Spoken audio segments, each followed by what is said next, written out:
इस महीने आपका बिल कितना आया हुआ है? घर का कितना बिल आया हुआ है? मेरे घर में सर 2 पंखे चलते हैं। अगर हम मोटर चलाते हैं तो एक पंखे को बंद कर देते हैं, एक पंखा बंद हो गया फिर मोटर चलेगी। कोई भी चीज हमारी ऐसी है कि बंद करते हैं। उसके बावजूद ये गवर्नमेंट जो आई है और आकर हमें लूट कर ले गई है। ये देखें 26,000 रुपए का हमारा बिल है इस माह। ये पिछला महीना आ गया, ये इस महीने आ गया। हमारे पास पिछले महीने के पैसे नहीं थे जो हम जमा कराते, तो इस महीने 17,000 रुपया 2 पंखों का बिल है।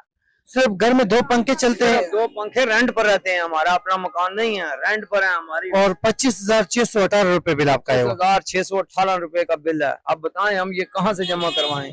और मैंने ला इलाहा इल्लल्लाह मोहम्मद रसूलुल्लाह इससे आप कोई चीज नहीं है। मैंने अपनी मिसेज की अंगूठी बेची है और उसके बावजूद मैं बिल नहीं जमा करा सका, क्योंकि वो 22,000 की बिकी है। मेरा को खर्चा भी है अपना, वो खर्चा किया वो फिर कम